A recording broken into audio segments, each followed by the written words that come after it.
Vijayadharani MLA பதவியை ராஜினாமா செய்ததை தொடர்ந்து விளவங்கோடு சட்டமன்ற தொகுதி காலியாக இருப்பதாக குறிப்பிட்டு தேர்தல் ஆணையத்திற்கு சட்டப்பேரவை செயலகத்தில் இருந்து கடிதம் அனுப்பப்பட்டுள்ளது.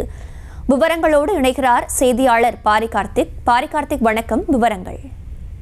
வணக்கம். விளவங்கோடு சட்டமன்ற தொகுதி காலியாக இருப்பதாக குறிப்பிட்டு தேர்தல் ஆணையத்திற்கு சட்டப்பேரவை செயலகத்திலிருந்து கடிதம் ஒன்று அனுப்பப்பட்டிருக்கிறது. அந்த கடிதத்தை சட்டப்பேரவையுடைய செயலாளர் சீனிவாசன் அவர்கள் அனுப்பியிருப்பதாக தகவல் தெரிவிக்கப்பட்டிருக்கிறது. குறிப்பாக விஜயதாரணி அவர்கள் சில நாட்களுக்கு முன்னதாக காங்கிரஸ் கட்சியிலிருந்து விலகி பிஜேபியில் தன்னை சேர்த்துக் கொண்டார். அதன் அடிப்படையிலே தொடர்ச்சியாக விளவங்கோடு சட்டமன்ற தொகுதி உறுப்பினர் பதவியிலிருந்தும் அவர் ராஜினாமா செய்வதாகவும் அறிவித்திருந்தார். அந்த ராஜினாமா கடிதத்தை சபாநாயகருக்கு எழுதியிருந்த நிலையில் அவர் அந்த கடிதத்தை ஏற்றுக்கொள்வதாகவும் அறிவித்தார். அதன் அடிப்படையிலே தற்போது விளவங்கோடு சட்டமன்ற தொகுதி குறித்து உடனடியாக தேர்தல் ஆணையத்துக்கு தகவல் தெரிவிக்க வேண்டிய பொறுப்பு சட்டப்பேரவை செயலாளருக்கு இருக்கிறது. அதன் அடிப்படையில் தற்போது இந்த தகவல் தெரிவிக்கப்பட்டிருக்கிறது. அதன் அடிப்படையில் விளவங்கோடு சட்டமன்ற தொகுதியில் காலியாக இருப்பதாக குறிப்பிட்டு தேர்தல் ஆணையத்திற்கு சட்டப்பேரவை செயலகத்திலிருந்து கடிதம் அனுப்பப்பட்டிருக்கிறது.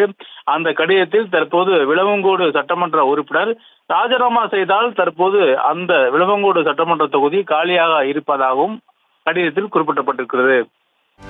செய்திகளை உடனுக்குடனும் துல்லியமாகவும் தெரிந்து கொள்ள சப்ஸ்கிரைப் பண்ணுங்க.